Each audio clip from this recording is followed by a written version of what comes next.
Hey there, wonderful viewers. If you're enjoying my content, please take a second to hit that like button. It really helps the YouTube algorithm show my videos to more people. Don't forget to subscribe if you haven't already. Now grab your favorite drink, sit back, relax, and let's dive into today's story. I promise it'll be worth your time.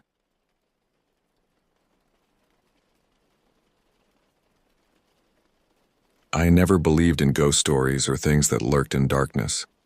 Growing up in a forgotten corner of Utah, you learn that the vast landscape plays cruel tricks on the mind. Our house occupied the final boundary where civilization surrendered to wilderness, a thin line drawn in dirt and broken dreams. Behind our weathered fence stretched an endless field of scrub brush and alkaline soil, extending toward distant mountains that appeared to float like mirages in the desert heat. On windless afternoons, dust devils would materialize from nothing, spinning across the barren earth with an intelligence that made my stomach tighten with unease. The sensation of living at the world's edge never left me. Beyond our property lay only emptiness. No roads, no buildings, just the kind of desolation that swallows sound and leaves you questioning whether you truly exist. My closest neighbor, Benedict, lived in the house next door, though next door meant across 50 yards of wild grass and scattered stones.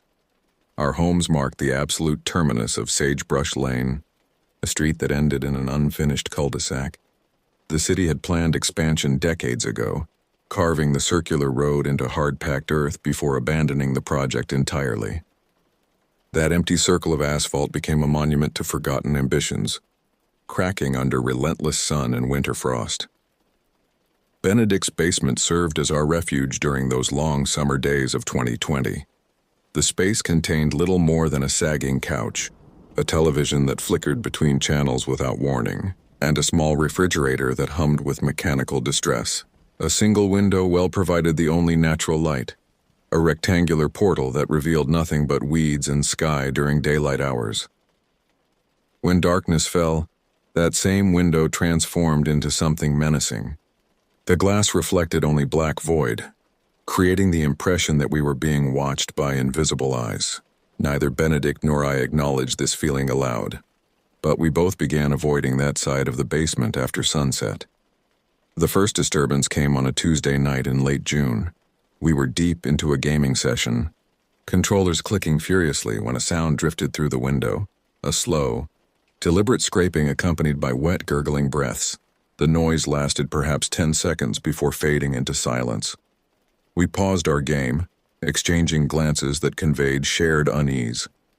Benedict suggested it might be a stray dog or perhaps a raccoon searching for food. I agreed quickly, eager to accept any rational explanation. But something about the rhythmic nature of the scraping troubled me. Animals move with purpose or panic. This sound carried neither urgency nor randomness. Over the following weeks, the disturbances became routine. Always at night. Always the same combination of scraping and that horrible wet breathing. We developed the habit of turning up the television volume whenever the sounds began, drowning them out with artificial noise. Yet even through the electronic chatter, we could sense movement outside that window. One evening, driven by curiosity stronger than fear, we aimed flashlights through the glass. The beams revealed nothing but empty ground and scattered weeds, yet shadows seemed to shift at the edges of illumination. The next morning, we searched for tracks in the soft earth around the window well, finding only smooth soil marked by random patches of scrub grass. The absence of evidence disturbed me more than footprints would have. Something was creating those sounds, yet leaving no trace of its presence. Logic demanded an explanation that my mind refused to provide. As July melted into August, the atmosphere around our homes began to change. The air felt heavier during daylight hours, as if the field itself was holding secrets just beneath its surface. When wind moved through the low bushes, the rustling sounded less like nature and more like whispered conversations in a language I couldn't understand. Benedict received news that his family would relocate to Salt Lake City before school resumed. The announcement hit me like a physical blow. Not just the loss of my best friend, but the prospect of facing whatever lurked beyond that window alone. We spent our remaining weeks together with desperate intensity, as if constant activity could prevent the inevitable separation.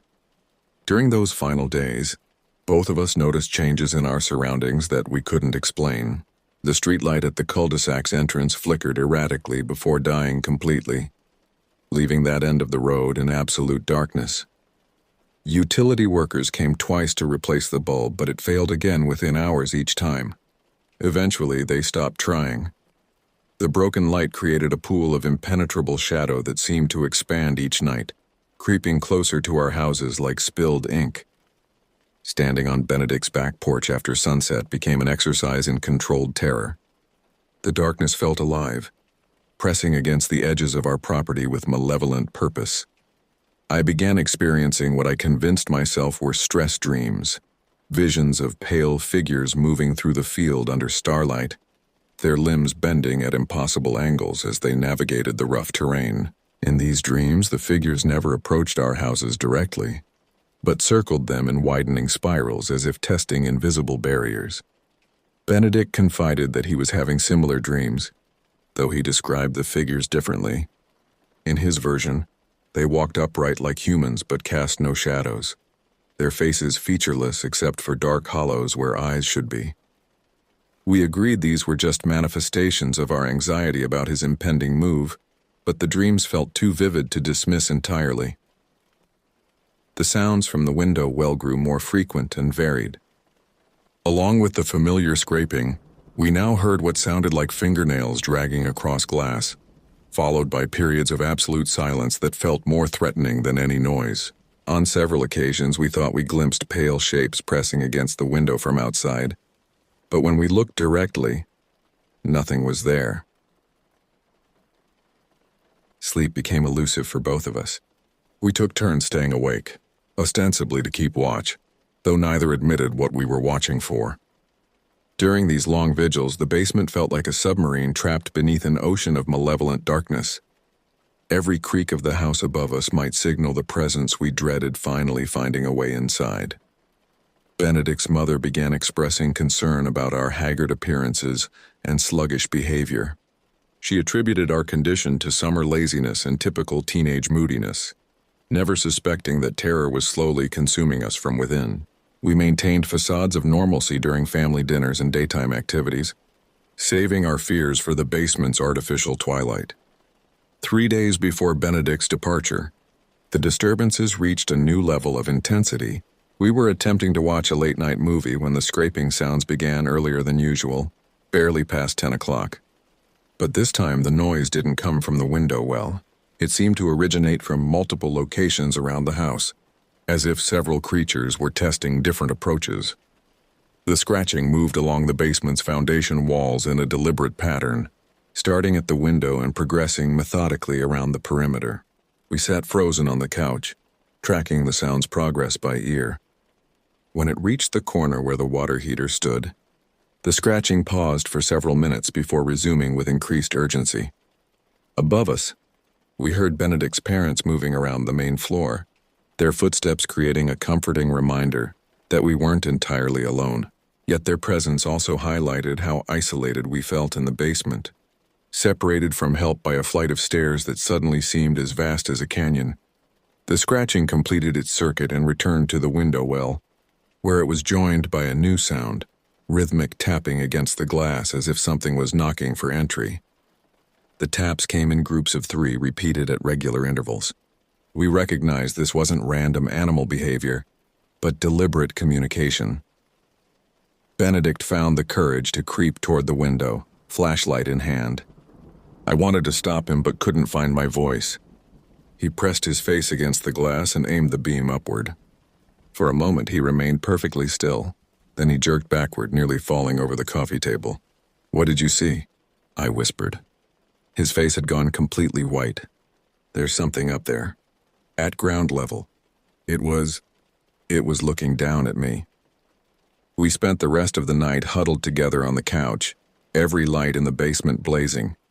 The scratching and tapping continued until dawn, growing more insistent as the hours passed. By sunrise, we were both exhausted and terrified, but the arrival of daylight brought immediate relief. Whatever haunted the darkness couldn't tolerate direct sunlight. Over the next 2 days, we avoided the basement entirely. Benedict focused on packing while I helped his family load their belongings. The physical activity provided welcome distraction from our shared dread, though I noticed both of us glancing frequently toward the empty field, as if expecting to see evidence of our nocturnal visitors. On Benedict's final evening, we sat on his front porch, watching the sun disappear behind the western mountains. The approaching darkness filled me with familiar anxiety, but I was determined to maintain composure for his sake. We talked about staying in touch, about visits during school breaks, about anything except the terror that had dominated our summer. As stars appeared overhead, the streetlight at the cul-de-sac's end flickered briefly before dying again. The expanding pool of shadow seemed to pulse with anticipation, as if whatever lived in the field was preparing for something significant. Benedict's departure would leave me alone to face whatever came next, and both of us understood this without speaking. "Maybe you should ask your parents about staying somewhere else for a while," Benedict suggested quietly. I nodded, though we both knew I had nowhere to go. My family had lived in this house for generations. Running away would only delay the inevitable confrontation. Whatever shared the field with us had been patient so far, but patience has limits. 2 weeks after Benedict left, I couldn't bear the isolation any longer. The basement had become unbearable. Every shadow concealed potential threats. Every sound from outside sent waves of terror through my chest. I needed to face whatever was tormenting me, or madness would claim me first. On a moonless night in early September, I gathered every flashlight in our house and prepared for a confrontation I had been dreading all summer. My parents were visiting relatives in Provo, leaving me alone with whatever inhabited the darkness beyond our fence. The timing felt predetermined, as if the creatures had been waiting for this exact moment of vulnerability. I dressed in heavy boots and dark clothing, reasoning that if I needed to run, I should be prepared for rough terrain. 3 flashlights went into my jacket pockets, along with my father's heavy camping knife. The blade provided minimal comfort, but holding something solid helped control my shaking hands. The back door opened with a creak that seemed to echo across the empty field. Cool air carried scents of sage and dust mixed with something else, a sweetly rotten odor that made my stomach clench with revulsion. I stepped onto the porch and immediately felt eyes watching me from the darkness. The broken streetlight meant the cul-de-sac existed in absolute blackness. My primary flashlight beam barely penetrated 20 feet before being swallowed by the void. I walked slowly across our backyard, each step deliberate and measured. The familiar terrain felt foreign under the weight of terror and anticipation. At the fence line, I paused to gather courage for what came next. Beyond this barrier lay unknown territory where normal rules might not apply. The scratching sounds that had plagued our basement emanated from this field. Whatever made them was waiting among the brush and shadow. I climbed over the fence and dropped into the field proper. The ground felt soft beneath my boots, as if the soil was somehow different here than in our yard. My flashlight swept left and right, revealing only scrub grass and scattered stones. Yet I sensed movement at the edges of perception, shapes that vanished whenever I turned toward them directly. The silence was complete except for my own breathing and the soft crunch of vegetation underfoot. No insects chirped, no small animals rustled through the brush. The field existed in a bubble of unnatural quiet that made every sound I created seem amplified and threatening. I walked toward the center of the empty space, flashlight beam dancing nervously across the terrain. My goal was simple: find evidence of whatever had been tormenting me, or prove to myself that fear had created imaginary monsters. Either outcome would provide relief from the uncertainty that was slowly destroying my sanity. When I reached what felt like the field's midpoint, I stopped and turned in a slow circle, illuminating the area systematically. The beam revealed nothing unusual, just more scrub and stone scattered across alkaline soil. But as I completed the rotation, something moved in my peripheral vision. I spun toward the movement and found myself face to face with the most terrifying sight of my life. The creature stood 15 feet away, just at the edge of my flashlight's beam. Its form was vaguely humanoid, but wrong in every possible way. The body was impossibly thin, as if someone had stretched a normal person to twice their natural height while keeping the same mass. Pale skin clung to visible bones, creating valleys and ridges that caught the light in nauseating ways. Arms and legs bent at joints where humans had none, creating a spider-like articulation that allowed movement in directions anatomy should prohibit. The fingers were twice normal length, ending in what looked like black claws that scraped together with metallic sounds. Each digit moved independently, creating a constant writhing motion that made my vision blur with vertigo. But the head was the most disturbing feature. The skull was elongated vertically, rising to a point that disappeared into shadow above my light's reach. Where a face should be, I saw only smooth skin broken by a horizontal gash that served as a mouth. The opening stretched far wider than human anatomy allowed, revealing not teeth but a dark void that seemed to absorb light.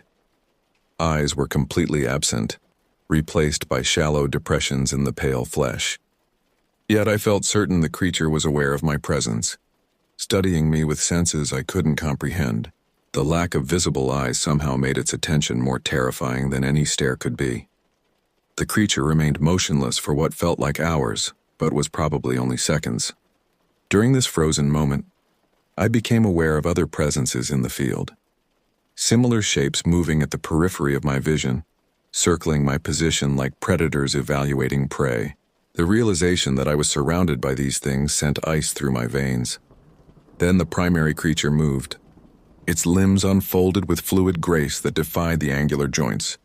Carrying it several steps closer in complete silence, the mouth gash opened wider, releasing a sound that was part exhale and part whispered word in a language that predated human speech. The noise seemed to vibrate inside my skull, causing physical pain behind my eyes.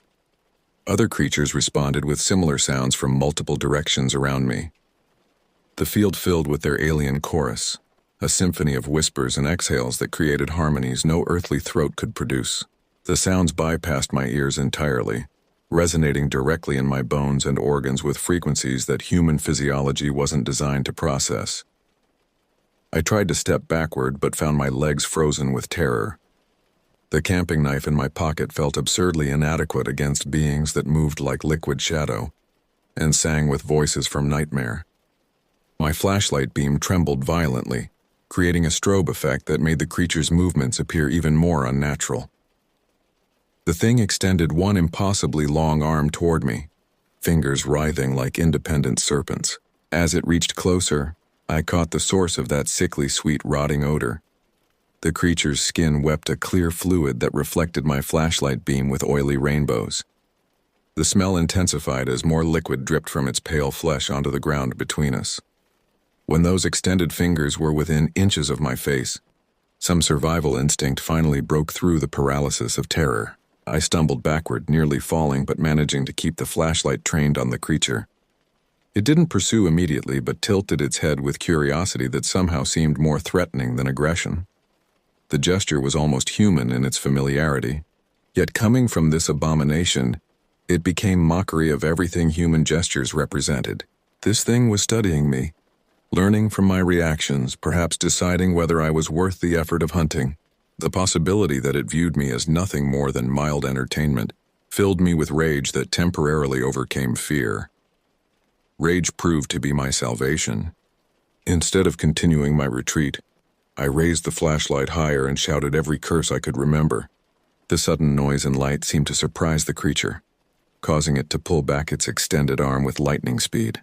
For the first time since the encounter began, I felt a flicker of control over the situation.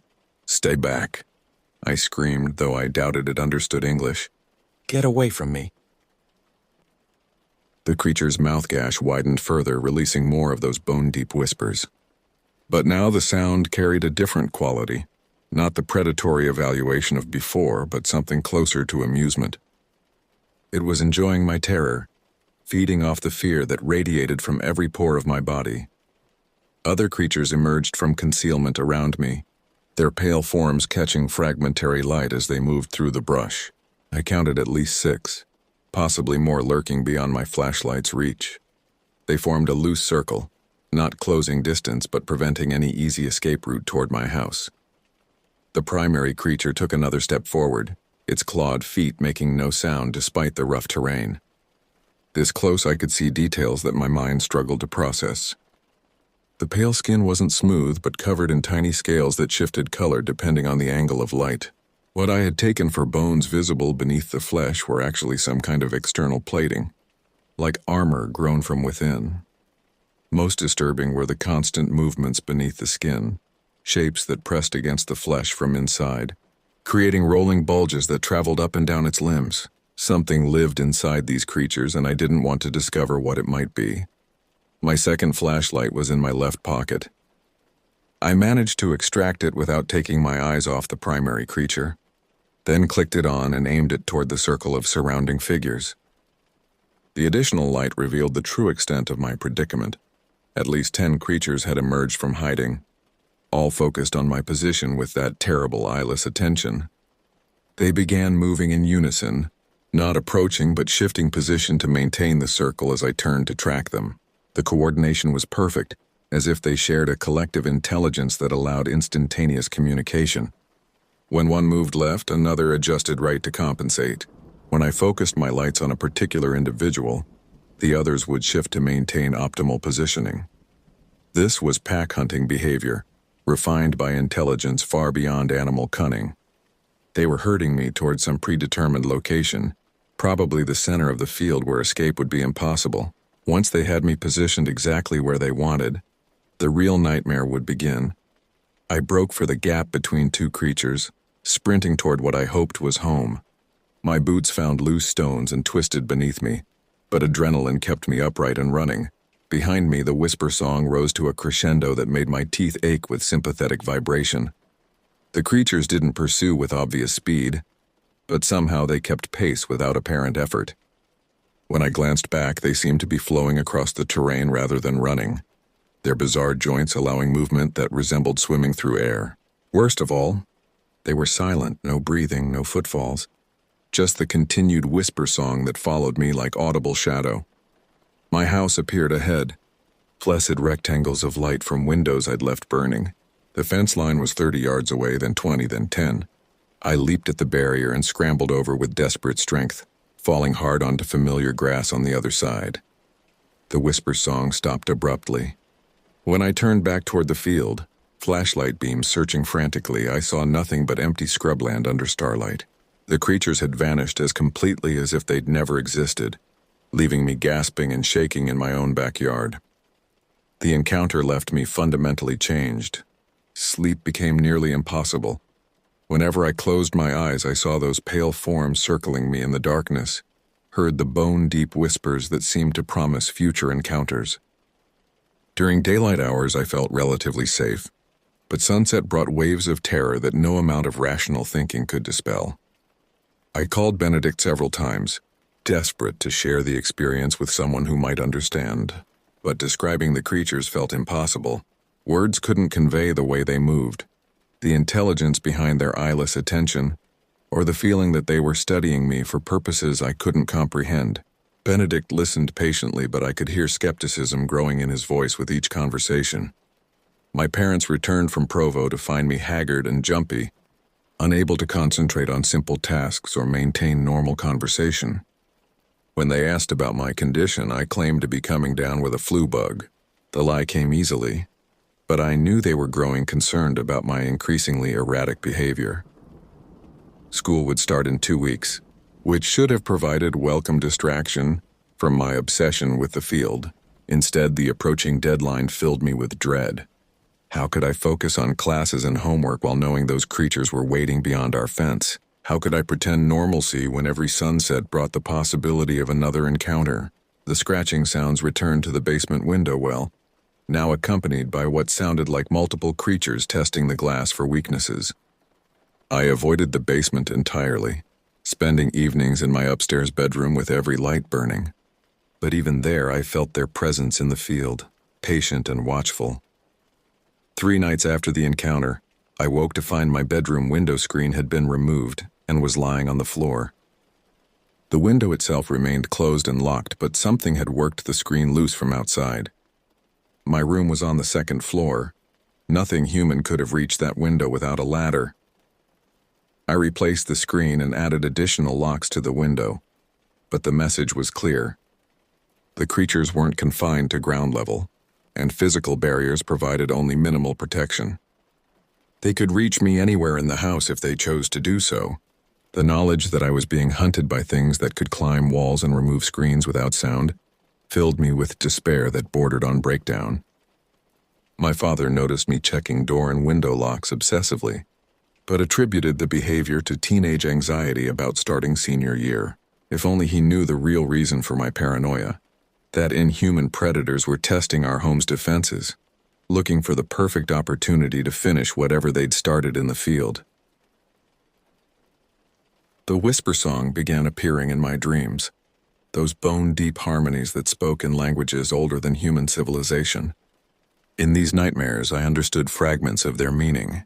They were calling to others of their kind, reporting on my location and vulnerability. More were coming, drawn by the promise of prey that had escaped their initial hunt. During one particularly vivid dream, I found myself standing in the field again, but this time dozens of the pale creatures surrounded me in concentric circles. They weren't hunting anymore.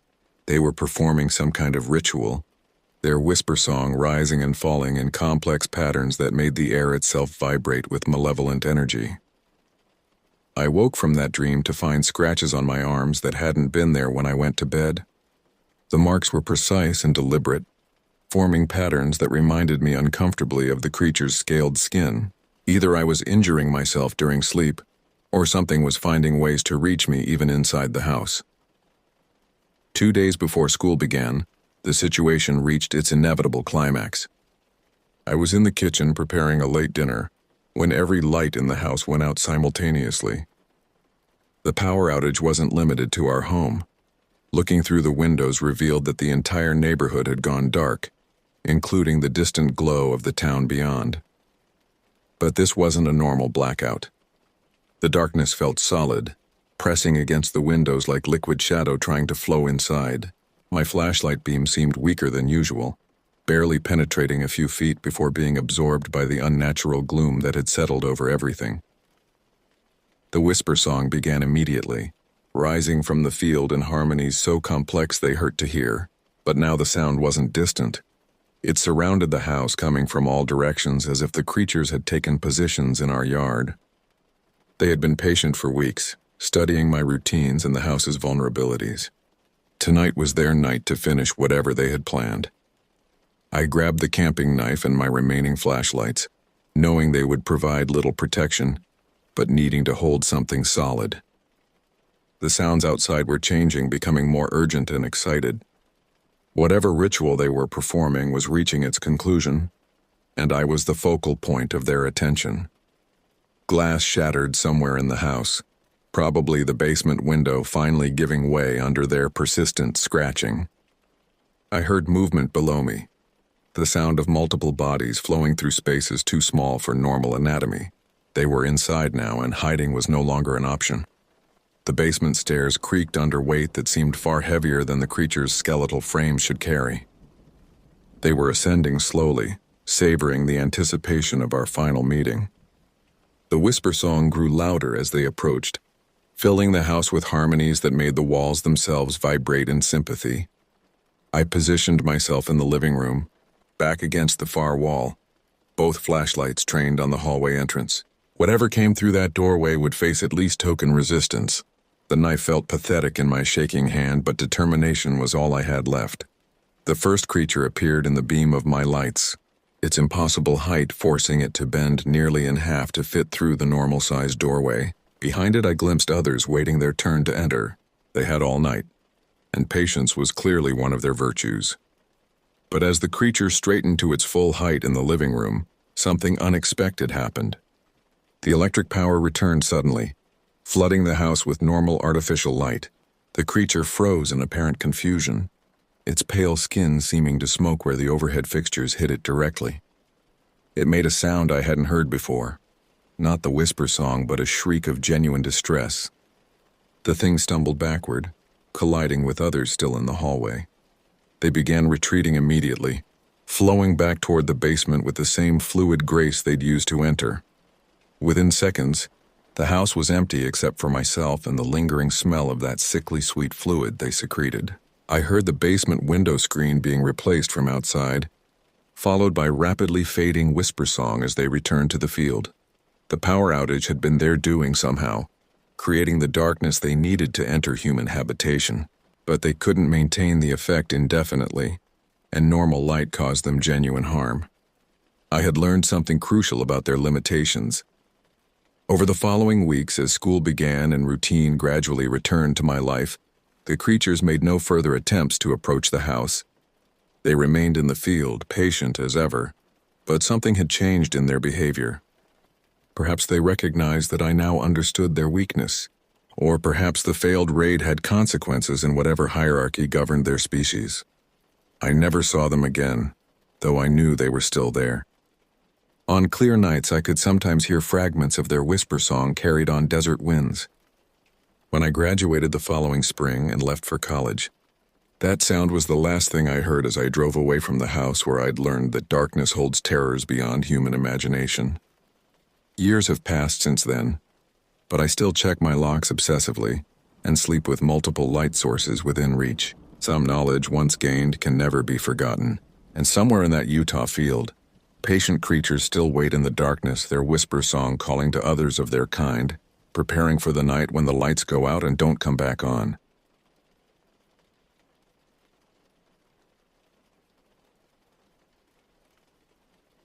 The mornings here are quiet, usually very quiet. Silence that stretches, yawns, and swallows sound whole. No birds, no wind, just the soft creak of the cabin settling in the cool September air. That morning wasn't any different, at least not at first. Bo was scratching at the door like usual, his way of saying, "Walk now or deal with me later." I grabbed his leash, threw on my boots, and stepped outside. The air was sharp, crisp enough to wake me up faster than coffee. We started our walk along the edge of the property, where the pines press in on one side and the wheat field sprawls out on the other. Bo always loved this route, nose to the ground, tail wagging like he was on the trail of something big. But today he was different. His nose stayed up, ears twitching at every rustle in the field. His steps weren't playful. They were cautious, deliberate. It put me on edge, even if I didn't want to admit it. The wheat was high that year, taller than me in some spots. I hated it. Couldn't see a damn thing past the first couple rows, and it always felt like something was just out of sight. Watching.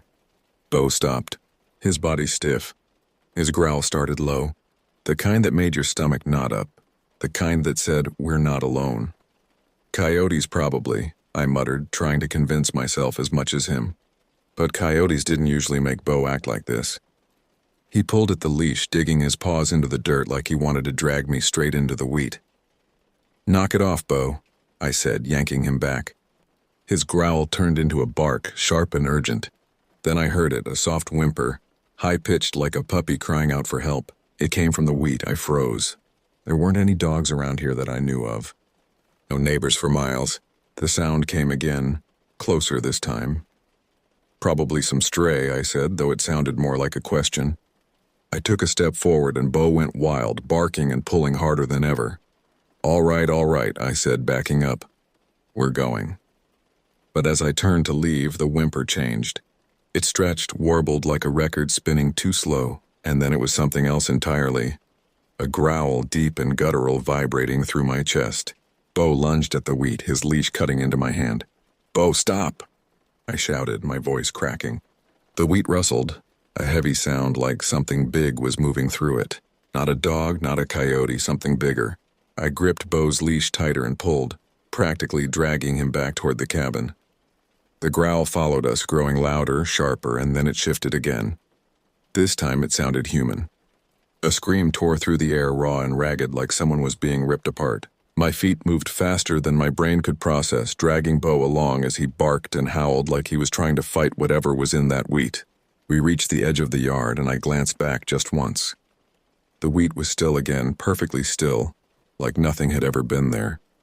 Bo stopped barking but kept growling, his eyes locked on the field. I didn't wait to see if anything came out. Inside the cabin, I locked the door and leaned against it, trying to steady my breathing.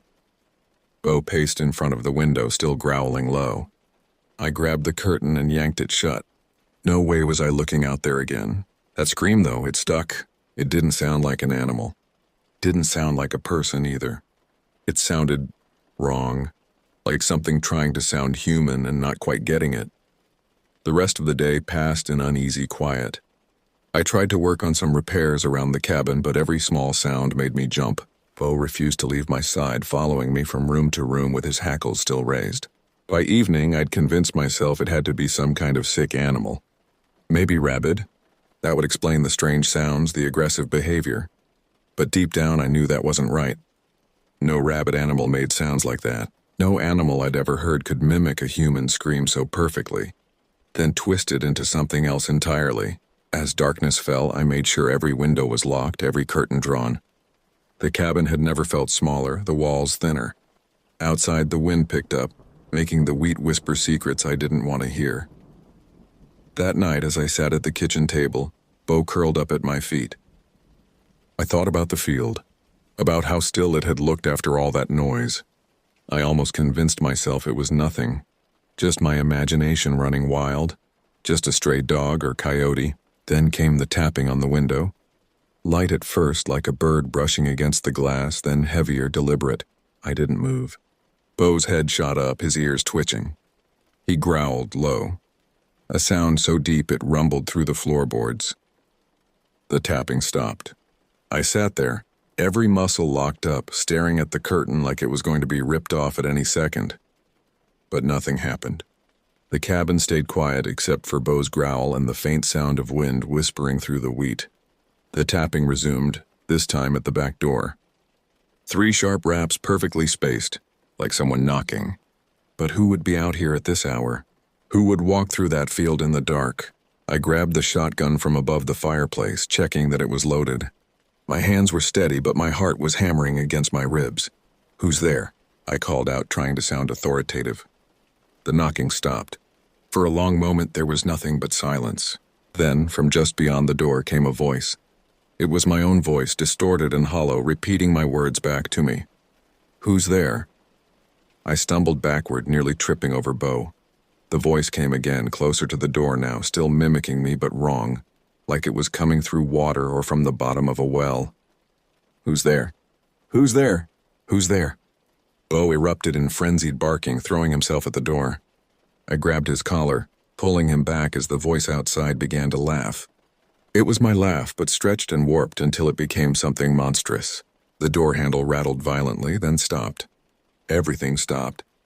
The night pressed in around us, heavy and waiting. I didn't sleep that night, not even a little. I spent the morning cleaning up the scratches on my front door, long, jagged marks that ran deep into the wood, like something with claws had tried to get in. Bo sat by the window watching the tree line, growling under his breath. He hadn't been himself since the day near the wheat, and neither had I. The cabin didn't feel safe anymore. Every creak of the walls, every gust of wind against the glass had me glancing over my shoulder. I needed answers. Something had been out there, and it wasn't leaving anytime soon. I called Walter, my nearest neighbor. If you could call someone living 3 miles down a dirt road a neighbor.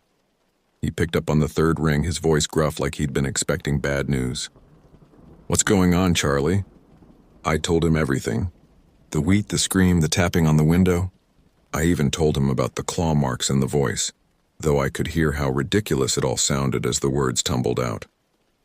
He didn't laugh, didn't tell me to get some sleep or lay off the whiskey. Instead, there was a long pause, followed by a quiet, "You need to come by." I packed Bo into the truck and headed over. The drive felt longer than usual, the pine trees pressing in on either side of the road like they were trying to swallow it whole. Even Bo was uneasy, his ears twitching at every sound. The forest seemed darker than normal, shadows pooling in places where sunlight should have reached. Twice I thought I saw something moving between the trees, keeping pace with the truck, but when I looked directly, there was nothing there. Walter was waiting on the porch, a cigarette dangling from his lips. He looked older than I remembered, his face lined like someone who'd spent too many years staring into the woods. His eyes had a haunted quality I'd never noticed before, darting between me and the tree line behind me. He didn't say much, just waved me inside. His house was cluttered, walls lined with hunting trophies and old photographs. He poured us coffee and sat down, his hands trembling slightly as he lit another cigarette. The kitchen smelled of tobacco and something else, sage maybe, burning somewhere in the back rooms. "What you're dealing with," he started, "ain't something you can shoot or scare off. It's older than that. Old as the land itself." I didn't know what to say, so I just nodded.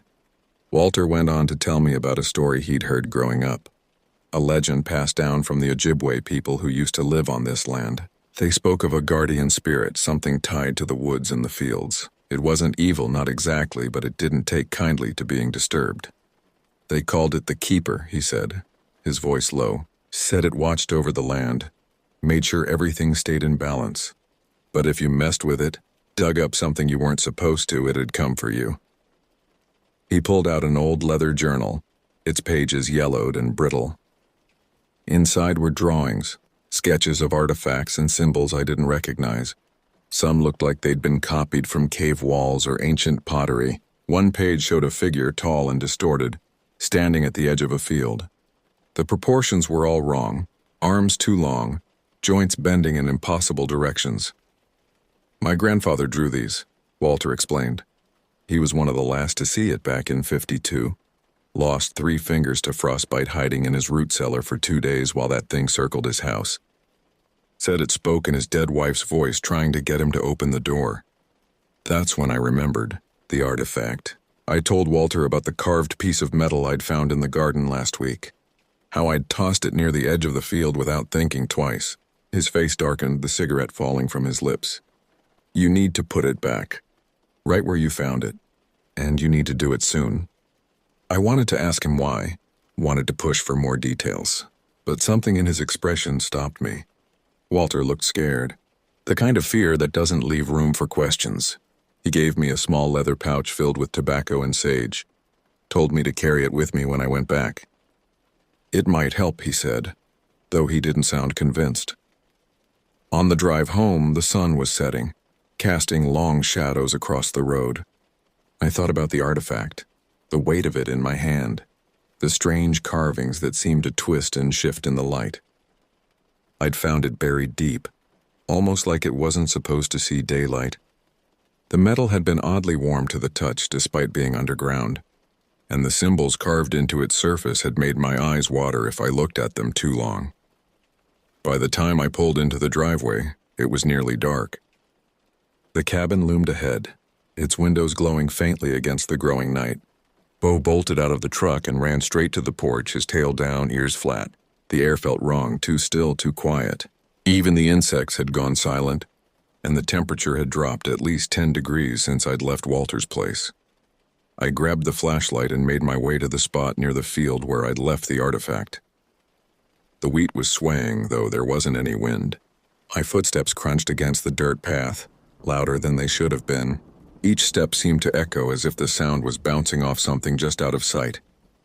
The leather pouch Walter had given me felt warm against my chest, and I found myself gripping it like a lifeline. The artifact was still there, half buried where I'd tossed it. I crouched down, picking it up gingerly. It felt colder than I remembered, heavier. The carvings on its surface seemed deeper now, more intricate, like they'd grown in my absence. As I stood, a sound carried through the air, a low rhythmic hum, almost like chanting. It wasn't coming from the house or the woods. It was coming from the field. I turned slowly, shining my flashlight into the wheat. The light barely penetrated the stalks, but the sound grew louder, closer. The chanting had words now, though I couldn't understand them. They were in a language that predated memory, syllables that made my teeth ache and my skin crawl. The wheat began to part, stalks bending away from something moving through them. A sharp, desperate sound that made me want to run. But I couldn't move. The wheat shifted, parting slightly, just enough to catch a glimpse of something moving within. Tall, too tall, with limbs that bent in ways they shouldn't. Its skin looked like bark in the flashlight beam, rough and deeply grooved, but it was the face that made my knees weak. It had my father's face, perfect in every detail, except the eyes were black pits that seemed to pull in the light. "Son," it said in my father's voice, though he'd been dead for 15 years. "You found something that belongs to us." The hum turned into a deep, guttural growl that vibrated through the ground. I bolted, the artifact clutched in my hand. I ran back to the cabin with Bo barking wildly at my heels. Behind us, the thing in the wheat began to follow, its footsteps shaking the earth, but it moved wrong, sometimes too fast, sometimes stopping completely like a film skipping frames. I slammed the door shut and locked it, leaning against the wood as the sound outside faded. Inside, Bo wouldn't settle. He paced the room, whining and growling at the windows. I set the artifact on the kitchen table, staring at it like it might move on its own. Walter's words echoed in my head. You need to put it back, and you need to do it soon. The chanting outside stopped, replaced by a single deliberate knock on the door. Then another, then silence. I waited, shotgun in hand, sweat running down my back despite the cold. The knocking came again, this time from the window. Then the back door. Then all around the cabin at once, a thunderous drumming that made the walls shake and pictures fall from their hooks. I know what you want, I shouted over the noise. I'll put it back. First light, I'll put it back where I found it. The knocking stopped immediately. In the silence that followed, I heard breathing, wet and labored, just outside the door. Then that voice again. Not my father's this time, but my own. First light. We wait. We watch. I spent the rest of the night preparing. I dug through old boxes until I found my grandmother's rosary, though I hadn't prayed in years. I loaded every gun I owned and placed them around the cabin. I even nailed boards over the windows, though I knew they wouldn't stop whatever was out there. Bo stayed pressed against my leg, trembling but loyal. As dawn approached, I gathered my courage and the artifact. The leather pouch from Walter hung around my neck, and I whispered a prayer to God, to whoever might be listening.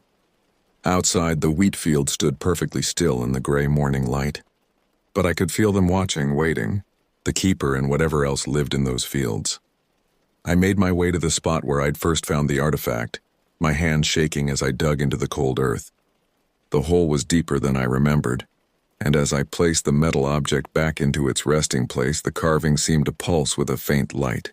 I covered it quickly, packing the dirt down hard, whispering apologies to the land, to whatever I'd disturbed. The wheat rustled once, a sound like a sigh of relief. Then silence returned to the farm, true silence this time. Bo's tail began to wag tentatively. The morning birds started their songs. But I knew things would never be quite the same. I'd seen what watches over this land, what waits in the spaces between what we know and what we fear.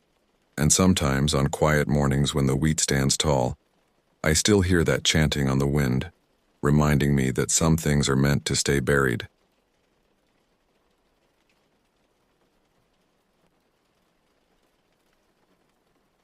The knock on the door had been deliberate, too deliberate.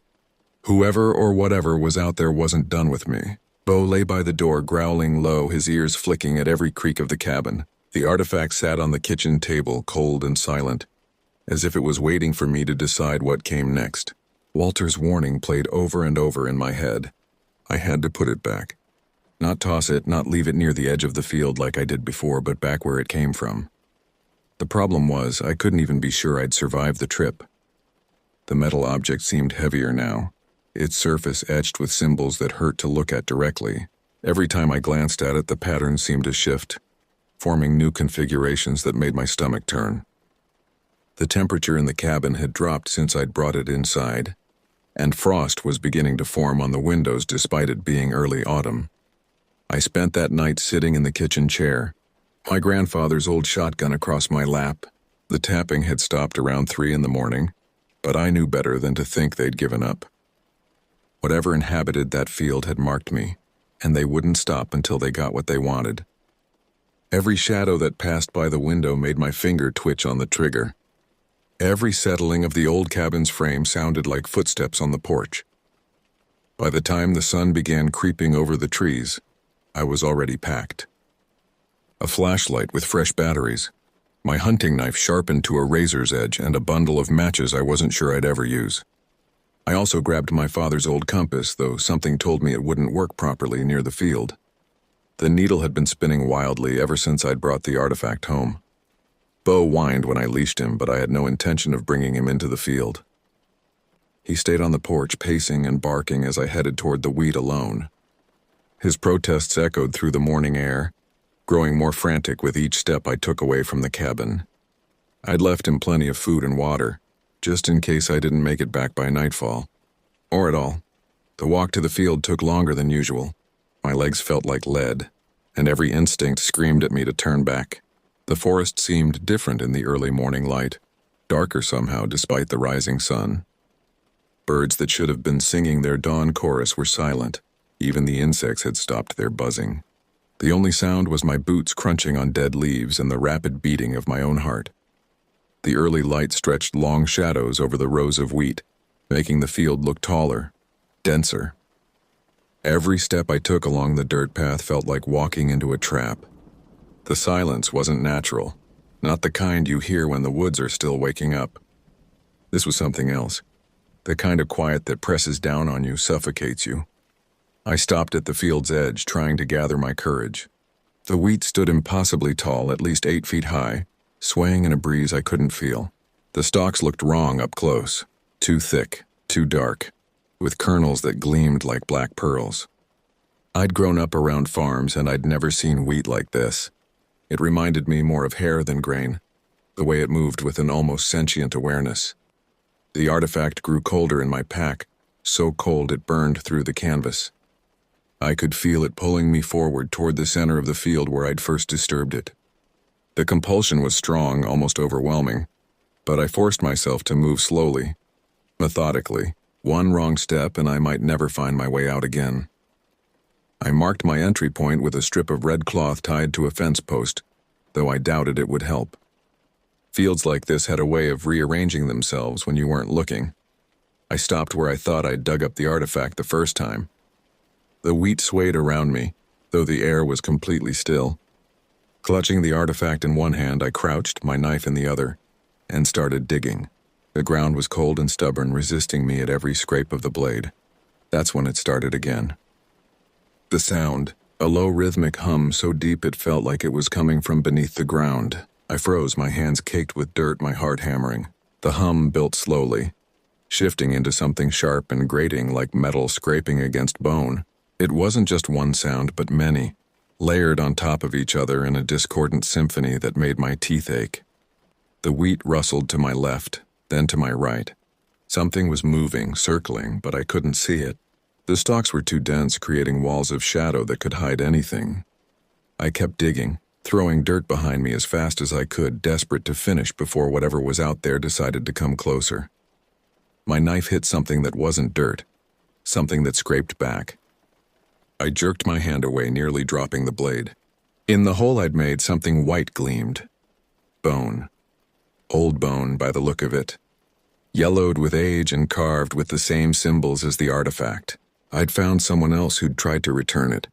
Or maybe someone who'd tried to take it in the first place. And then it stopped. The sound, the movement, the wheat stood perfectly still. I didn't dare look up.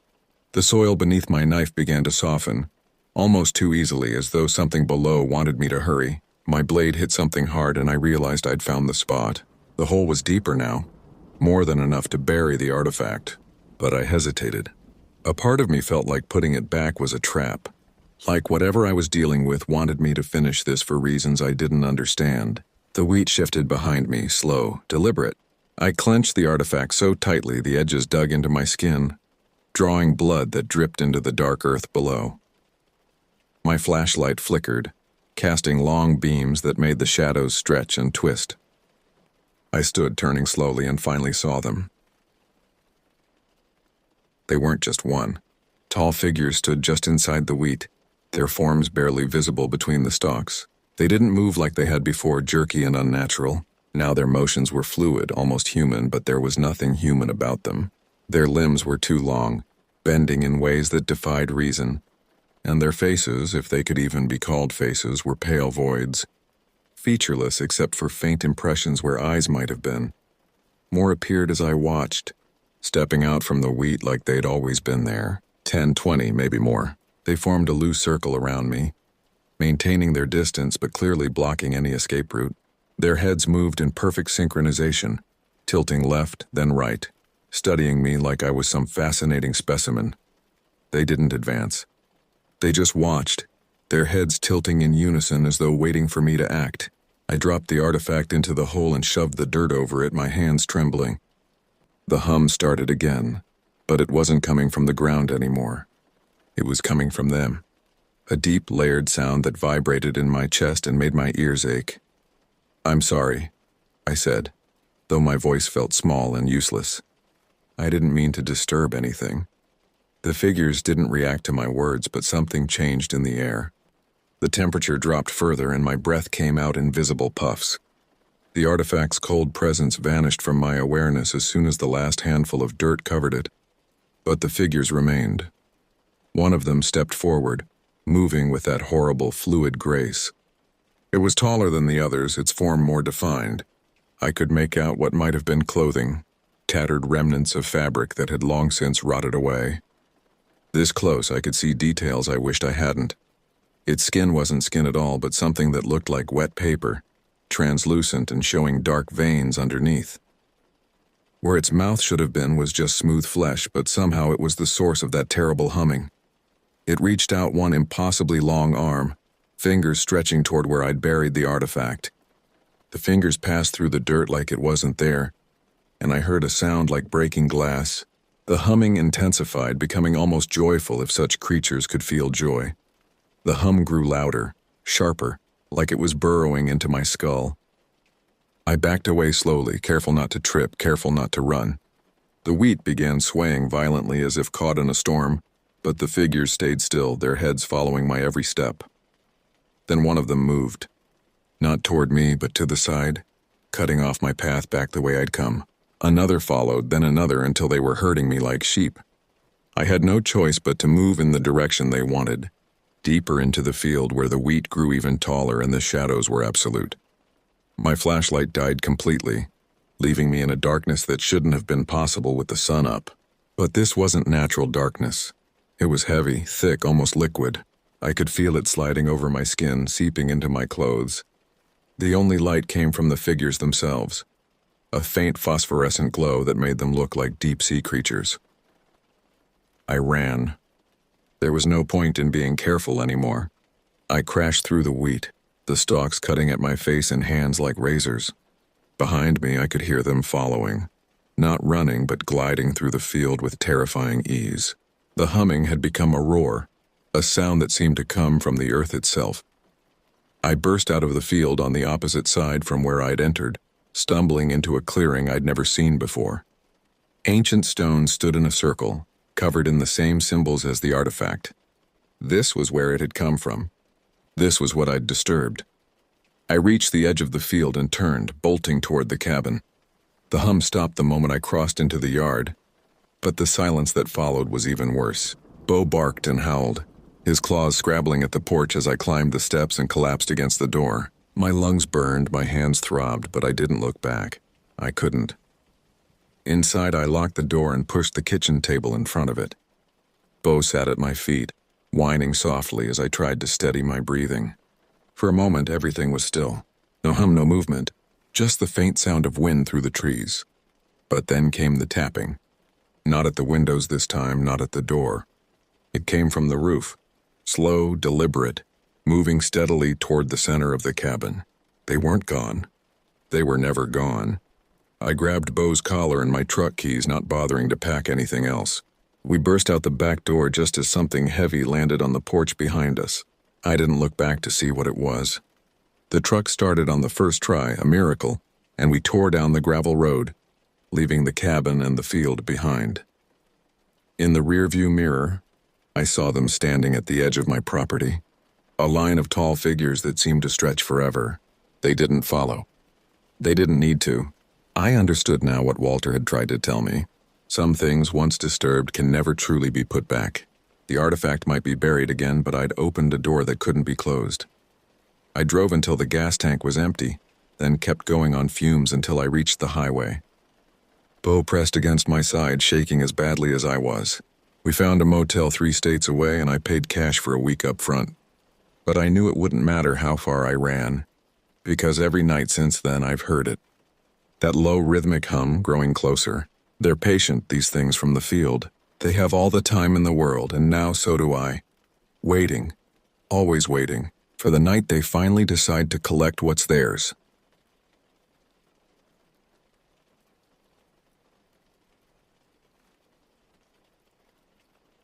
I've been a hunter all my life, practically born with a rifle in my hands. The forests of Northern California have been my second home since I could walk.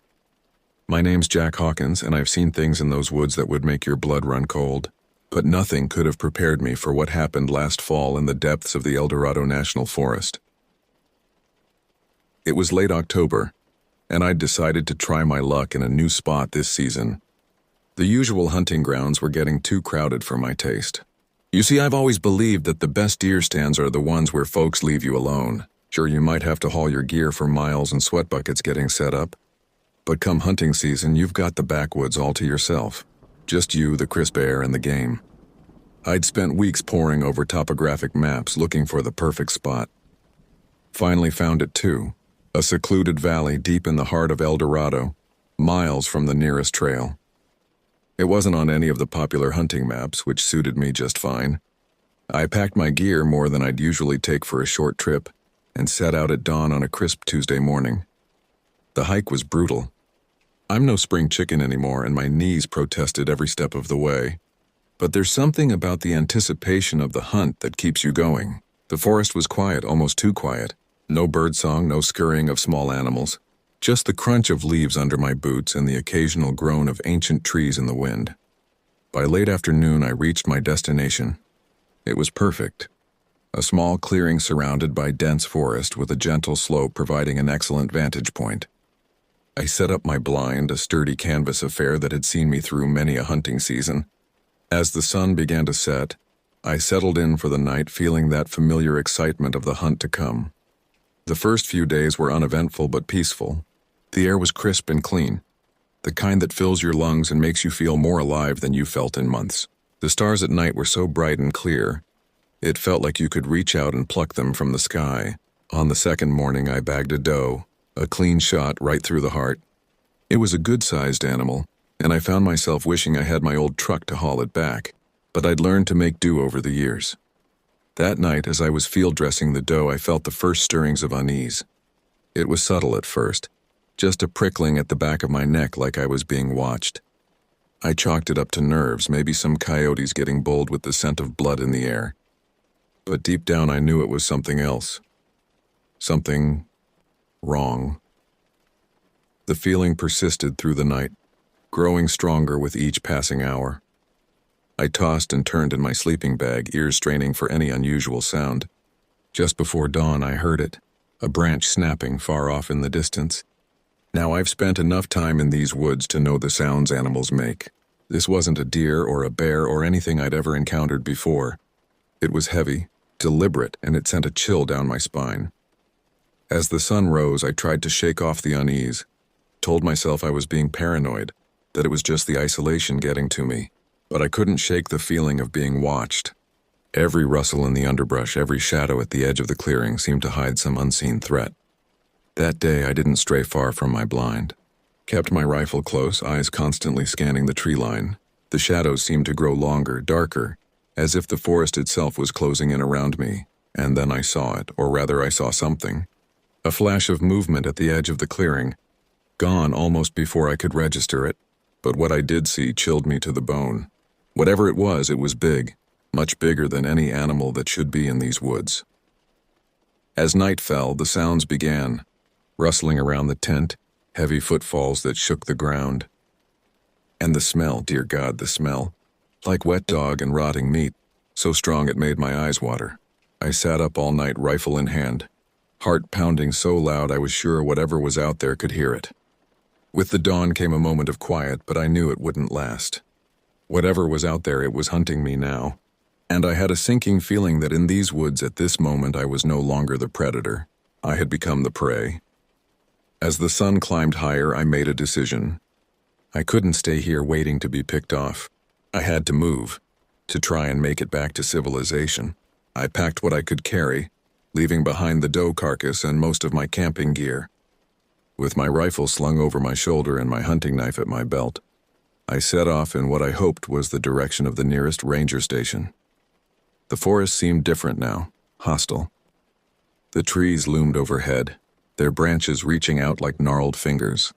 Every step I took felt watched, every sound amplified in the eerie silence. I tried to move quietly, years of hunting experience kicking in, but my nerves were shot. Twigs snapped under my feet. Leaves rustled with each movement. It was mid-afternoon when I heard it again. That heavy, deliberate footfall. Closer this time, much closer. I froze, my hand tightening on my rifle. The sound stopped, but I could feel it out there, watching, waiting. Slowly, I turned, scanning the woods around me. That's when I saw it. Standing between two ancient redwoods was a figure that defied belief.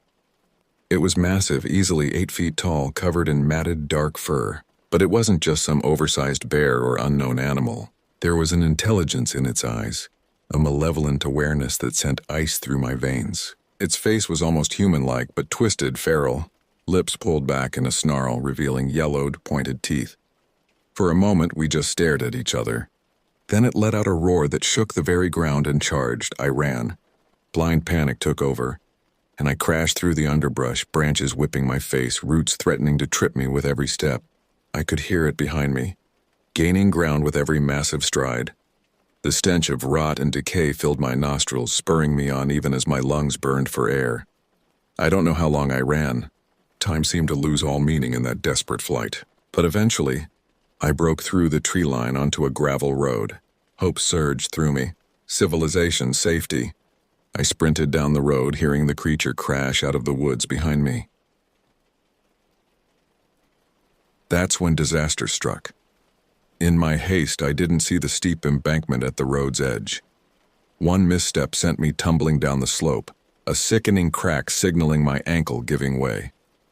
I landed hard at the bottom, the wind knocked out of me, pain shooting up my leg. Gasping for breath, I rolled over, looking up the slope. There it stood at the top of the embankment. In the fading daylight, I could see it clearly now. It was like something out of a nightmare. Part man, part beast, its fur matted with what looked horribly like dried blood. It snorted almost like a laugh as it began to make its way down towards me. This was it, I thought. This is how I die, torn apart by some monster in the middle of nowhere. I closed my eyes, waiting for the end. But it didn't come. Instead, I heard voices, shouts. The beam of flashlights cut through the growing darkness. The creature hesitated, its head snapping towards the sound. For a moment, it looked afraid. Then, with one last look at me, it turned and vanished into the woods, moving with a speed that seemed impossible for its size. Moments later, a group of men reached me. Forest rangers and local police, drawn by reports of gunshots and strange noises. They found me babbling about monsters and barely coherent. Most of them wrote it off as the ramblings of a man driven half-mad by fear and isolation. But one, an old deputy named Frank, listened with a grim expression. After I was patched up at the local hospital, Frank came to see me. He sat down, his weathered face serious. "Son," he said, his voice low, "I might be old, but I ain't foolish. There's things in these woods your fancy science won't explain. You ain't the first to see it, and you won't be the last." He told me tales then, stories passed down through generations, of creatures that walked like men but weren't men, of missing hikers and hunters found torn to pieces. Most folks don't believe, he said, and maybe that's for the best. But some of us, we know the truth and we keep watch. In the days that followed as I recovered, news of my bear attack spread. Cryptozoologists and monster hunters descended on the town, eager for a story. I kept quiet, remembering Frank's words, but I couldn't shake the memory of those eyes, that terrifying intelligence. Months have passed since then. I've tried to put it behind me, to convince myself it was all some stress-induced hallucination. But I know what I saw. And sometimes, on dark nights when the wind howls through the trees, I swear I can hear that roar again, feel those eyes watching me. I don't go hunting anymore, but I keep my rifle clean and loaded, just in case. Because I know now that there are things in this world beyond our understanding. Things that lurk in the shadows in the deep woods where no one goes. And sometimes, if you're very unlucky, you might just catch a glimpse of them. But trust me, you don't want to. Some things are better left unseen. Some mysteries better left unsolved. Because once you've seen what's really out there, you can never unsee it, and you'll never feel truly safe in the woods again. So if you're ever out there, in the wild places where the maps end and the old forests begin, and you feel that prickle on the back of your neck like you're being watched, don't ignore it. Don't write it off as nerves or an overactive imagination. Run. Run and don't look back, because you never know what might be watching you from the shadows, and you definitely don't want to find out.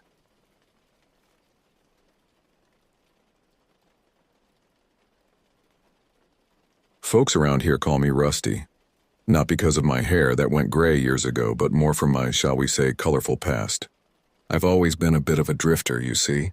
Spent most of my life wandering from one dead-end town to another, working odd jobs here and there. Construction mostly, though I had a stint trapping in Alaska that'd make your hair stand on end. I never was one for settling down. The thought of a mortgage and a mailbox with my name on it made my skin crawl. So I'd take my old beat-up Ford and whatever cash I had on hand, and I'd hit the road whenever that familiar itch started creeping up my spine. This time, about 6 months back, I found myself in the northern reaches of Minnesota's boundary waters. A little speck on the map called Loon's Hollow. Yeah, I know. Sounds like something out of a postcard, don't it? But let me tell you, that place had seen better days. Used to be a bustling logging town back in the day. But once the big trees vanished, so did most of the folks. I rented a rundown cabin on the outskirts of Voyageurs National Park, figuring a few months of quiet and fishing was just what I needed to clear my head. And let me tell you, there's quiet, and then there's Boundary Waters quiet. The kind that rings in your ears at first, makes you think you're going deaf. Now, I'm not the type to get spooked at a few bumps in the night. Hell, I've slept under open skies with nothing but a bedroll between me and whatever critters might be prowling. But even those first few weeks alone in that old cabin, well, the woods have a way of getting into your head. You know those long, inky black nights where the darkness seems to press in on you from all sides?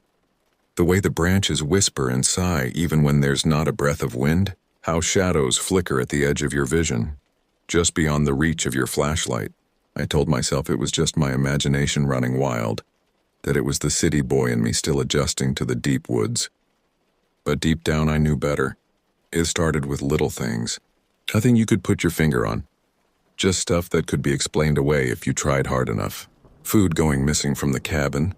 My fishing gear getting tangled up even though I knew I'd put it away neat and tidy. One morning I found tracks circling my cabin, wide like a bear had waltzed through but with toes all wrong.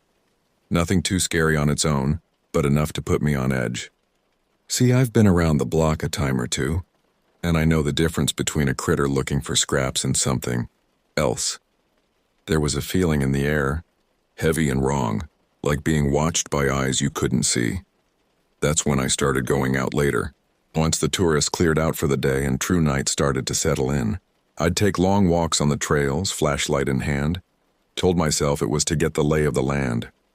But really, I think some part of me wanted to see what was out there. Wanted to prove to myself I hadn't gone soft in my old age.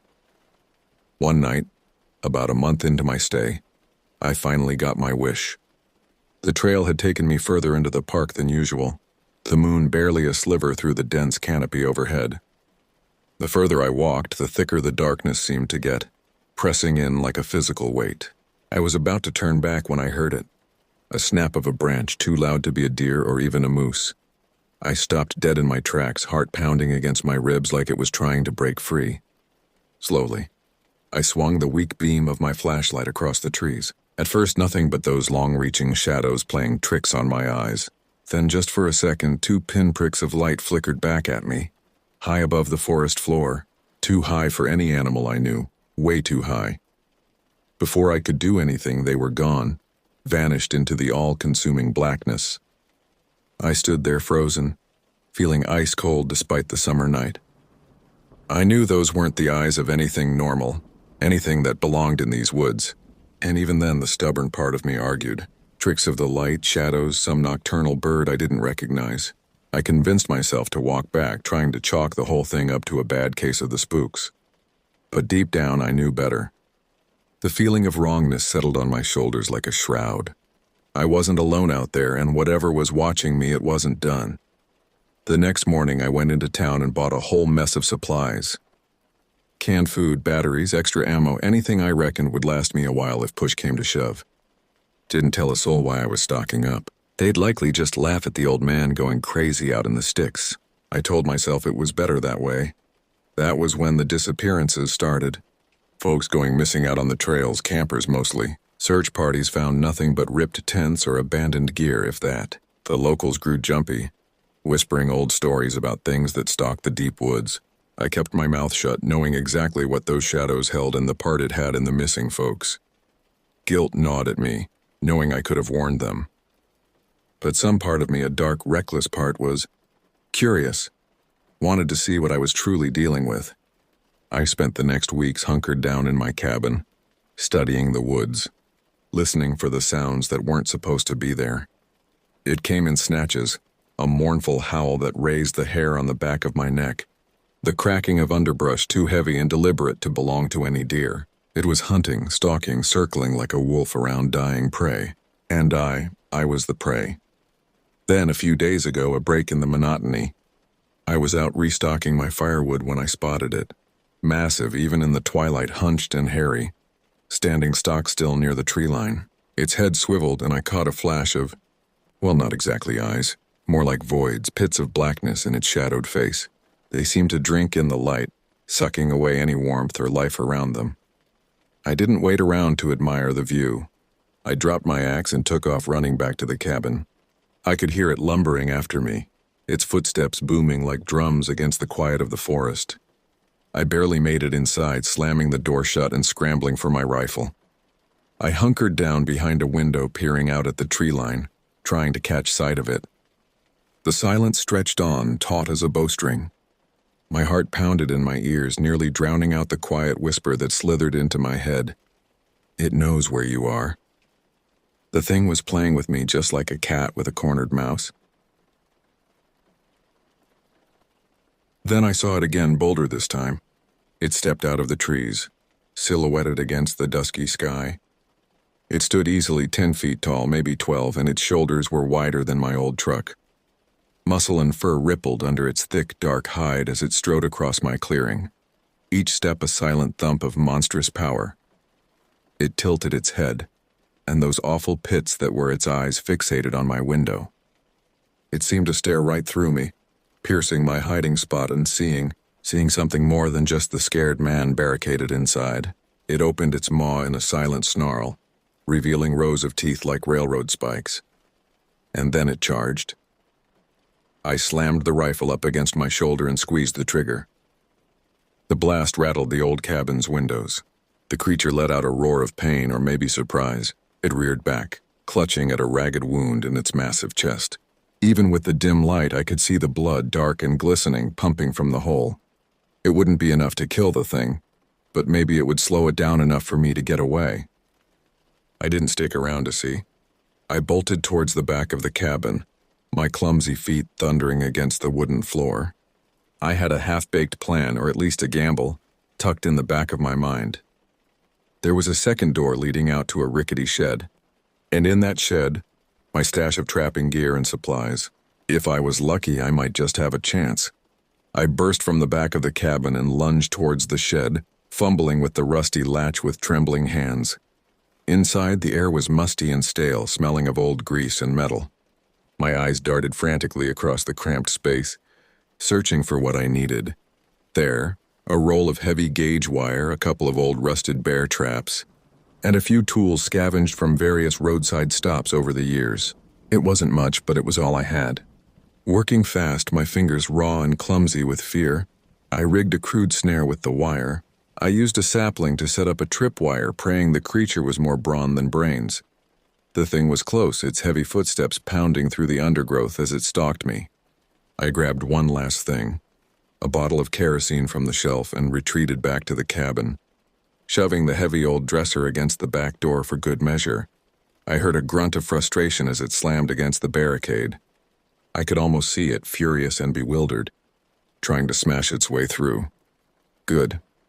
Buy me a few precious minutes. I crouched behind the window overlooking the clearing, rifle clutched in my white-knuckled hands. I doused the floor in front of the window with the kerosene, the harsh smell filling the room and making my stomach churn. There was no time for second thoughts. It broke through the trees and into the open.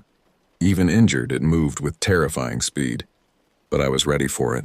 I pulled the lighter from my pocket, flicked it on, and tossed it onto the kerosene-soaked floor. The flames whooshed up a wall of fire between me and the monstrous form now charging the cabin. It howled, stumbling back from the blaze, but it wasn't giving up. The thing started circling my makeshift fortress, searching for a way in. And then I saw it, the shed, my half-finished trap. There was no hesitation this time.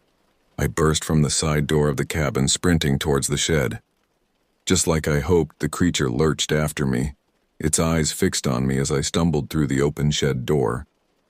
I heard the whomp as it smashed into the thin wooden wall, the sound of splintering boards filling the air. I spun around, slamming the shed door shut behind me as the monster's massive claws tore through the wood. But I was ready. I jammed the rusted bear traps into the floorboards on either side of the door, then looped the wire around the handle. I braced myself as the creature slammed its weight against the wood once, twice, 3 times. The door bulged inward, groaning ominously. But then I heard the snap. A howl, louder and more anguished than before, echoed through the forest. I risked a peek around the door frame. One massive leg was caught fast in the bear trap, tethered to the door handle by my makeshift wire. The creature thrashed and roared, trying to wrench itself free. My window of opportunity was open. I grabbed my rifle, steadied my aim at the massive beast, and fired, again and again. Each blast echoed through the trees, each strike making the monster bellow and buck. Finally, with one last deafening roar, it went still, its hulking form slumped on the forest floor. I stayed crouched beside the shed long after the sounds of the struggle faded. I didn't move until the first weak rays of dawn cut through the trees. When I finally worked up the courage, I ventured out. It lay there unmoving, a testament to the night's terrifying battle. Cautiously, I poked at the colossal body with my rifle barrel. Dead. Finally dead.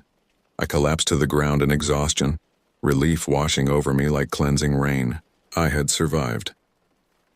It took 2 days before the sheriff and the park rangers arrived, drawn by the gunshots and the reports of a disturbance from the folks in town. I still remember the look on their faces when I led them back to the clearing and showed them the dead creature, its existence denying everything they'd ever thought possible. Some called me crazy, said it was a bear, a hoax. But the ones who lived in those parts, the ones who had listened to the whispers in the woods for years, they believed me. They finally saw the truth in what I was saying. They started calling the creature the boundary beast, maybe on account of its enormous size, or maybe as a way to reclaim some kind of control over the unexplainable that lurked in their forests. It had been there, stalking them all along, hidden in the shadows of their campfire tales. I didn't stay in Loon's Hollow long after that. Sold the cabin, packed up my old truck, and drove until the road ran out. Every now and then, though, late at night, I still hear the crunch of heavy footsteps. I still see those hollow pits that seem to swallow the light, burning into my memory.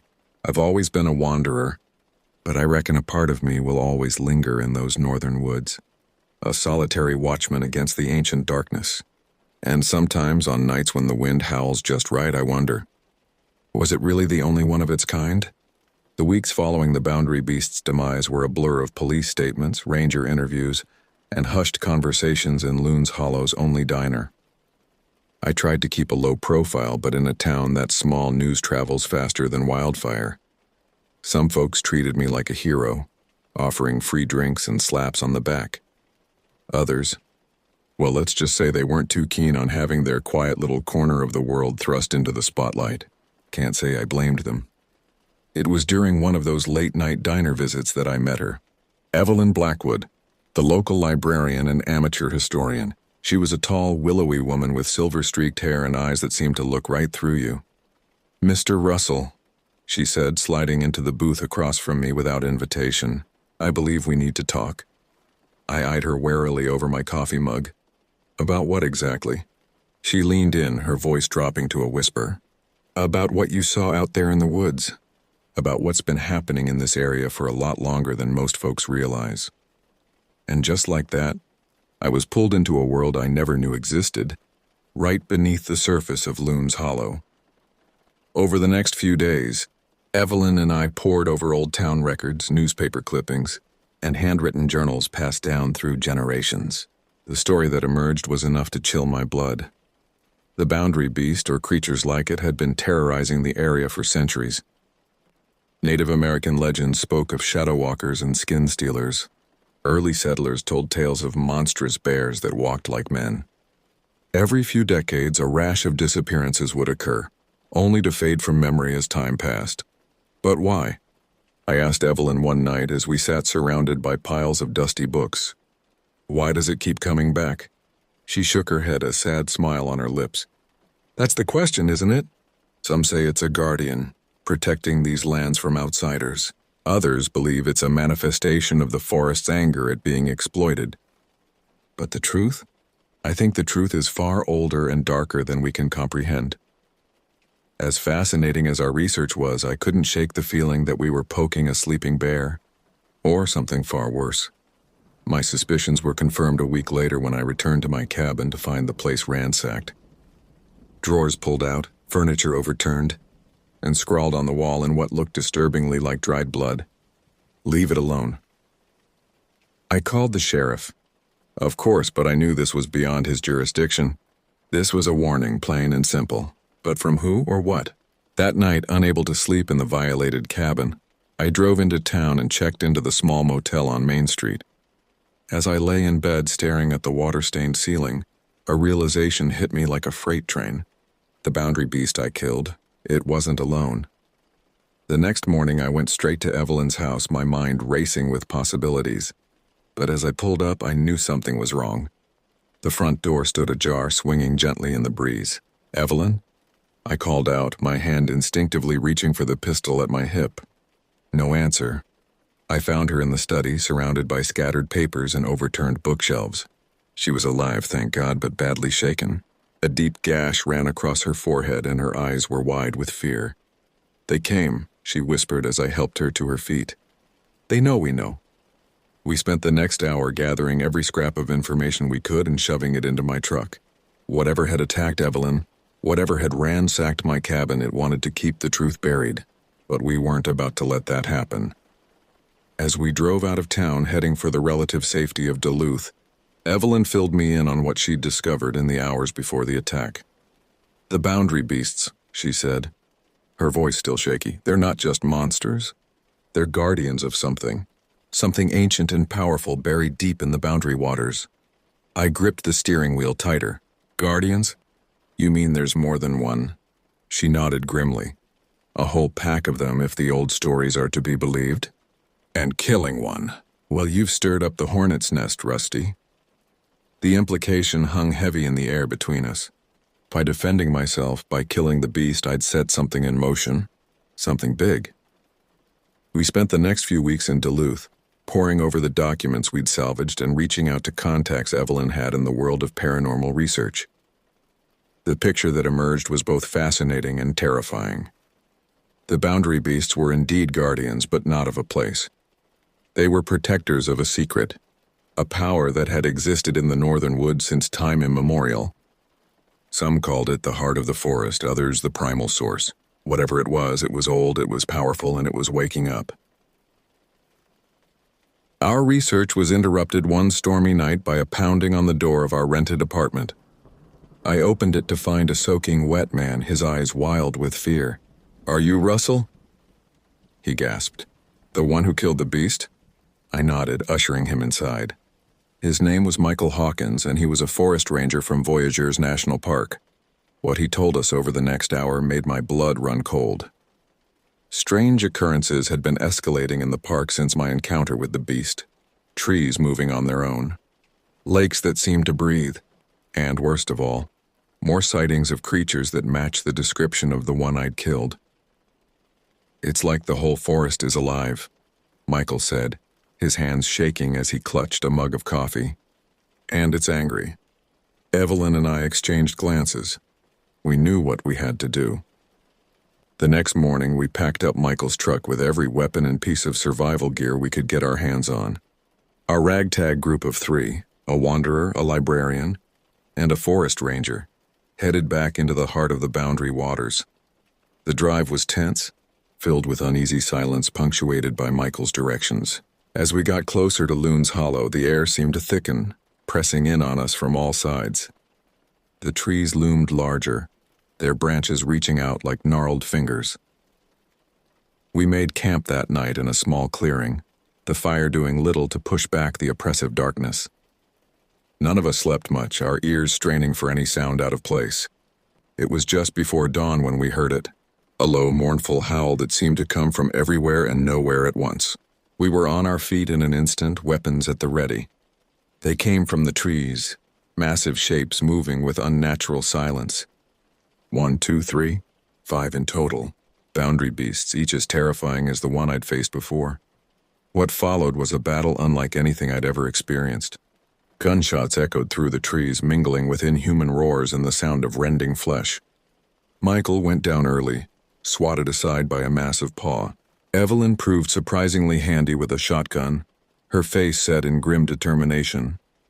I lost track of time, lost in a haze of adrenaline and fear.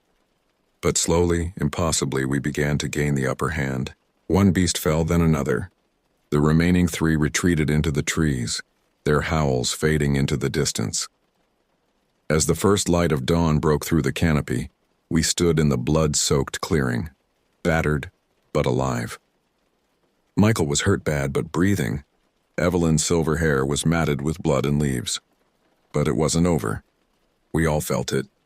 This was just the beginning. Over the next few days, as Michael recovered and we tended to our wounds, we pushed deeper into the Boundary Waters. The forest around us seemed to pulse with malevolent energy. More than once we caught glimpses of shadowy figures flitting between the trees, always just out of reach. It was Evelyn who finally figured it out. "The heart," she said one night as we huddled around our meager fire. "All the old stories point to it. It's the source of the beast's power, and it's waking up." "Waking up?" I asked. "What do you mean?" She shook her head, frustration evident on her face. "I'm not sure, but I think by killing that first beast you disrupted some kind of balance. And now whatever force controls them is stirring." The implications were staggering. We weren't just dealing with a pack of monsters. We were up against something far older, far more powerful. Our search led us to an ancient, gnarled oak tree, larger than any I'd ever seen. Its trunk was easily 30 feet across, its branches reaching up to scrape the sky. And at its base, a cave entrance that seemed to swallow all light. We knew without having to say it that this was it, the heart of the forest, the source of all the terror that had plagued these woods for centuries. What we found inside that cave would haunt me for the rest of my days. Ancient carvings covered the walls, depicting scenes of primordial chaos and cosmic horror.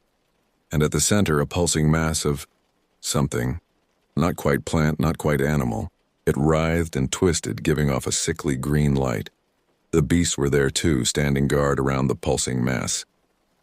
But they didn't attack. They watched us with those pitch-black eyes, waiting. Evelyn stepped forward, her hand reaching out towards the writhing mass. "It's dying," she said, her voice filled with wonder and sorrow. "The balance is broken and it's dying."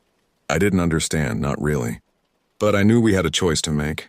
We could end this, destroy the heart, and ensure the beast would never threaten anyone again.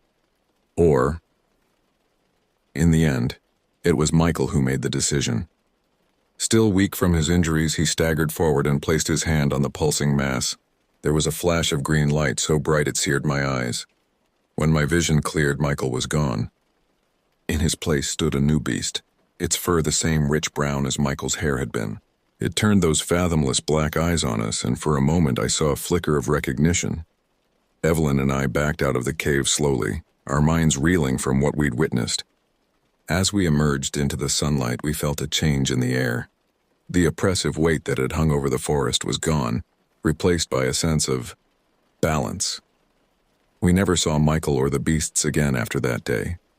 But sometimes when I'm out in the deep woods and the wind is just right, I swear I can hear the sound of heavy footsteps and a familiar, mournful howl. Evelyn and I tried to return to our normal lives. But how do you go back after something like that? We kept in touch, continuing our research, always watching for signs that the balance might be disrupted again. Years have passed since then. I'm an old man now, my wandering days long behind me, but I still find myself drawn to the deep woods, to the places where the veil between our world and the unknown grows thin. And sometimes, on nights when the moon is full and the shadows seem to dance, I wonder, did we do the right thing? Did we save the world or merely postpone an inevitable reckoning? I suppose I'll never know for sure. But one thing I do know, the boundary waters keep their secrets well. And for those brave or foolish enough to go looking, there are wonders and terrors beyond imagining, waiting in the shadows of the northern woods.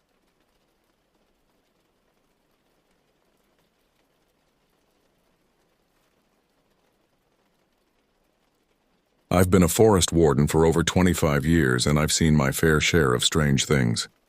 I've dealt with everything from reckless hikers who think they're invincible, to experienced backpackers who find themselves disoriented in the dense wilderness, bewildered by the endless expanse of trees. But nothing, absolutely nothing, prepared me for what I encountered in the summer of 2012. My name is Jack Hawthorne, and I was stationed at Blackwood National Park, a remote wilderness area in the Pacific Northwest. It's a place where the ancient trees tower so high they seem to scrape the sky, and the fog rolls in so thick you could cut it with a knife. Blackwood is a place where the boundaries between reality and legend often seem to blur.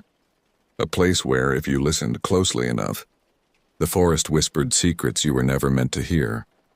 The summer of 2012 had been unusually dry, and with the looming threat of wildfires, I spent most of my days patrolling the trails, ensuring that visitors adhered to the strict fire regulations. The park was quieter than usual, with fewer tourists braving the sweltering heat and the risk of wildfire. But there was one group that stood out, a small family that had decided to camp deep within the forest, far from the designated camping areas. I first encountered them one crisp morning as I made my rounds. There was Thomas Sullivan, a man in his late 30s with a scruffy beard and eager eyes. His wife Sarah, a petite woman with a warm smile and a cautious demeanor, and their young daughter Emma, a precocious 8-year-old with wild curls and an insatiable curiosity. They were cheerful, excited to be in the wilderness and eager to experience nature in its rawest form. "You folks know you're pretty far off the beaten path, right?" I asked, eyeing their heavy backpacks and camping gear. Thomas grinned, his eyes gleaming with a kind of reckless abandon. "That's the whole point, Warden. We're here for the full experience. The further from civilization, the better." I warned them about the dangers of camping outside the designated areas, but they seemed unfazed, even brushing off my concerns with light-hearted jokes. Sarah looked a bit nervous, but Emma was bouncing with excitement, pointing at every bird and squirrel she saw. "Just be careful," I said sternly. "Stay on the trails and make sure you have enough supplies. Cell reception is spotty out here, and it's easy to get turned around." They nodded, though I could tell Thomas was only half listening. As they headed off into the dense forest, I couldn't shake the uneasy feeling that had settled in the pit of my stomach. Maybe it was the way Thomas's eyes gleamed with that reckless abandon, or perhaps it was just my instincts honed by years in the wilderness, but they were within their rights to camp wherever they wished.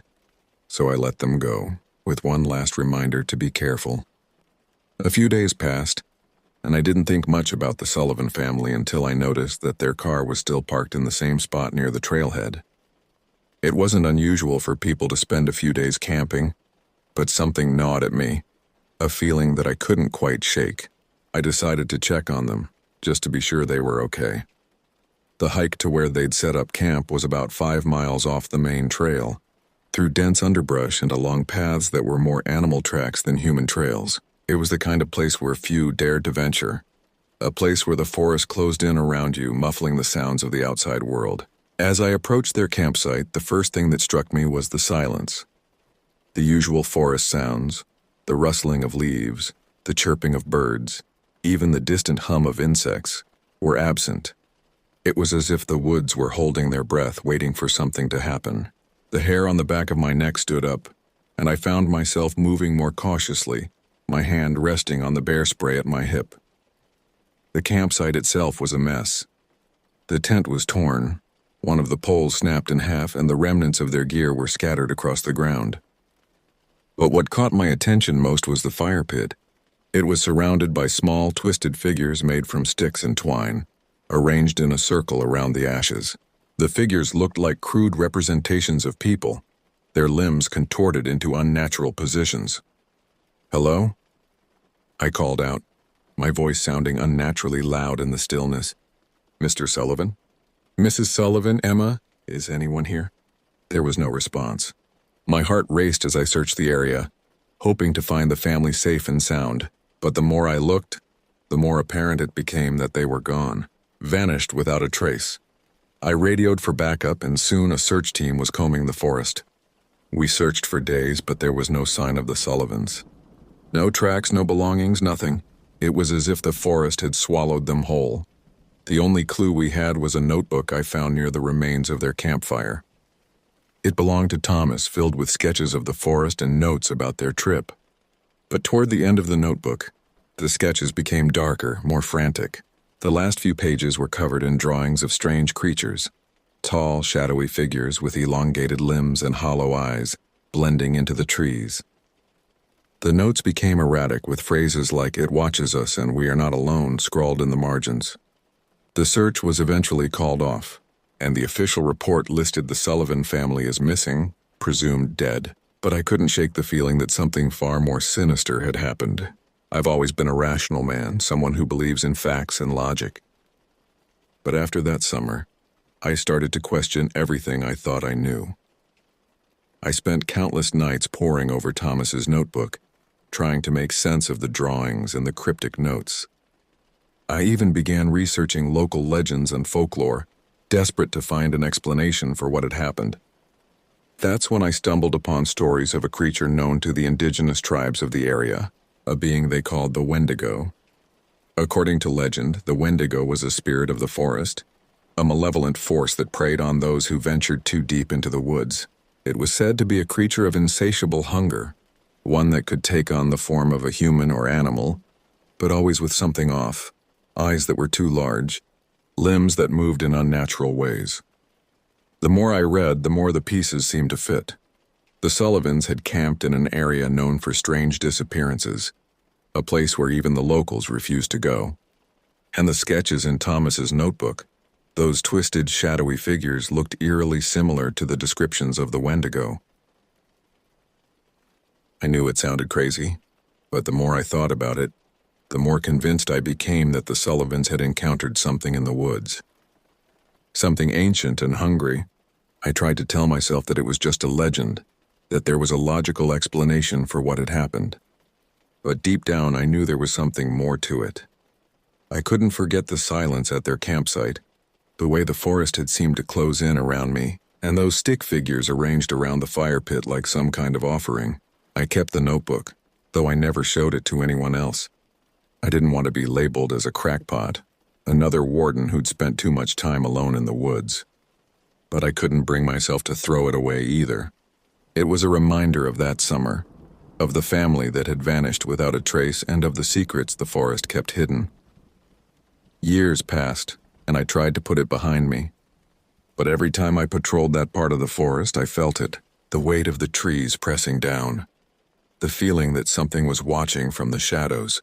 I'd hear things too. Strange noises in the night that I couldn't quite explain, rustling in the underbrush, whispers carried on the wind, and once, the sound of footsteps trailing behind me. Though when I turned, there was no one there. Then, about 5 years after the incident, I got a call from a young couple who had decided to go hiking in the same area where the Sullivans had disappeared. They were frantic, saying they'd found something strange in the woods, something that made them feel like they were being watched. I rushed out to meet them, and when I arrived, they led me to a small clearing not far from the old campsite. The first thing I noticed was the smell, a rancid, rotting stench that hung in the air like a thick fog. The couple pointed to a large tree at the edge of the clearing, and that's when I saw it. There, hanging from the branches, were more of those twisted stick figures, just like the ones I'd found years ago. But these were different. They were larger, more intricate, and each one had something tied to it. Pieces of cloth, small bones, even strands of hair. I felt a chill run down my spine as I approached the tree, the ground beneath my feet soft and spongy. And then I saw what was causing the smell. At the base of the tree was a shallow pit, half covered with dirt and leaves.